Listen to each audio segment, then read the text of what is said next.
আমি আইউবি 26 কনভোকেশনের one of the chancellor's gold medalist. আলহামদুলিল্লাহ, আল্লাহ আমাকে যে পথে এনেছে, আমি পুরো হেলথ কেয়ার ফিল্ডে। আমার বন্ধু বান্ধব সবাই যারা আছে তারা আমার নিজের উপর যতটুকু না বিশ্বাস, তাদের আমার উপর তার চেয়ে বেশি বিশ্বাস ছিল। এমন অনেক সময় মনে হয়েছে যে গিভ আপ করে দিতে যাচ্ছি, আর হচ্ছে না। হ্যাঁ, তখন কিন্তু তারাই আমাকে পুশ করেছে যে না, তোমাকে দিয়ে হবে, তুমি করো। আই ডোন্ট থিঙ্ক আমাদের মধ্যে কেউই এটার ফিলিংস মানে ওয়ার্ডসে এক্সপ্রেস করতে পারবে কখনোই।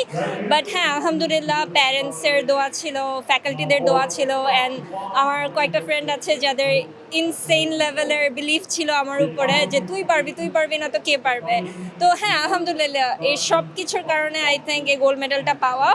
আর ফিউচার পরিকল্পনা বলতে মানে অনেস্টলি যারা গ্র্যাজুয়েশন মাত্র শেষ করে, আই থিঙ্ক আমরা হঠাৎ করে রিয়েল লাইফের একটা সাগরে পড়ে যাই। তো ম্যাপ আউট করে ঠিক বলতে পারবো না যে এখন আমার স্টেপ 1 এটা স্টেপ 2, বাট হ্যাঁ, আমি ফার্মেসি ডিপার্টমেন্ট থেকে বিলং করি। তো ড্রাগ ডেভেলপমেন্ট এগুলোতে আমার ইন্টারেস্ট, পার্টিকুলারলি নিউরোসায়েন্স। সো যে ব্রেন রিলেটেড ডিসঅর্ডার আছে ওগুলোর ড্রাগস মেডিসিনস নিয়ে কাজ করার ইচ্ছা আমার, ইনশাল্লাহ, আল্লাহ যদি চান। আলহামদুলিল্লাহ, আল্লাহ আমাকে যে পথে এনেছে, আমি পুরো হেলথ কেয়ার ফিল্ডে। অ্যান্ড আমাদের বাংলাদেশের একটা মেজর প্রবলেম হচ্ছে আমাদের যে ফার্মাসিউটিক্যাল সেক্টরটা, এটা খুবই industry based.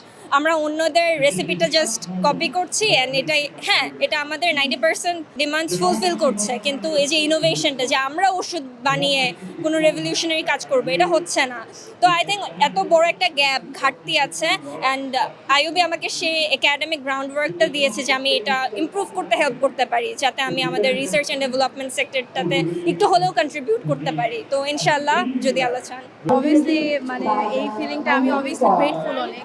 First of all হচ্ছে গিয়ে আল্লাহ সুবহানাহু ওয়া তাআলার প্রতি আমি অনেক অনেক কৃতজ্ঞ। উনি গ্র্যান্ড না করলে এটা আমি জীবনে অর্জন করতে পারবো। অ্যাডিশনালি আমার হার্ড ওয়ার্ক, ডেডিকেশন, প্লাস আমার ফ্রেন্ডস, ফ্যামিলি অ্যান্ড ফ্যাকাল্টিদের কন্টিনিউয়াস সাপোর্ট, যেটার জন্য আই ওয়াজ মোর উইলিং যে আরও এফোর্ট দিব। অ্যান্ড অবভিয়াসলি আইউবিকে অনেক থ্যাঙ্কস যে এরকম একটা রেকগনিশনের অ্যাওয়ার্ড রাখার জন্য, যাতে স্টুডেন্টরা আরও এফোর্ট দেয়, আরও রেকগনিশন পায় ফর দেয়ার গুড এফোর্টস। আমি জাহরা আলম লিয়া, আমি এনভায়রনমেন্টাল সায়েন্স অ্যান্ড ম্যানেজমেন্ট থেকে ব্যাচেলার্স কমপ্লিট করেছি। তো অনুভূতির কথা যদি বলি, আমার ডেফিনেটলি অনেক বেশি আনন্দিত লাগছে, এবং আমি আল্লাহ সুবহানাহু ওয়া তাআলার প্রতি প্রথমত কৃতজ্ঞ যে উনি আমাকে এই সম্মান দেওয়ার মতো যোগ্য মনে করেছেন। আর তারপর হচ্ছে আমার বাবা মাকে আমি কৃতজ্ঞতা প্রকাশ করব, কারণ হচ্ছে ওনাদের সাপোর্ট ছাড়া আসলে এটা কখনো সম্ভব ছিল না। আর আমি যদি আমার ফ্যাকাল্টিদের কথা বলি, আমি যে ডিপার্টমেন্টে পড়াশোনা করেছি বা আমার মাইনর যেখানে ছিল, যাদের কাছে ফাউন্ডেশন কোর্স করেছি, যেখানেই যখন যার কাছে কোর্স করেছি, আমি আল্লাহর রহমতে অনেক বেশি স্নেহ পেয়েছি ওনাদের কাছ থেকে, এবং অনেক বেশি সাপোর্ট পেয়েছি।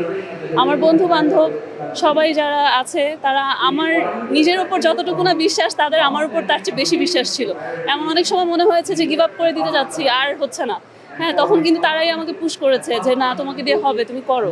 হ্যাঁ, তো আমি আসলে সবার কাছেই কৃতজ্ঞ, এবং আসলে আজকের এই অর্জনটা আমি সবাইকেই উৎসর্গ করছি। আর ভবিষ্যৎ পরিকল্পনার কথা যদি বলি, আমি বর্তমানে একটা অর্গানাইজেশনে সাস্টেইনেবিলিটি ডেভেলপার হিসেবে আছি।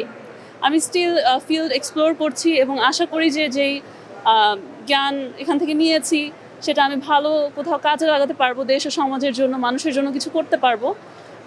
এখনও এক্সপ্লোর করছি, আশা করি যে হায়ার স্টাডিজের জন্য তো অবশ্যই ভবিষ্যতে পরিকল্পনা আছে, চেষ্টা করছি।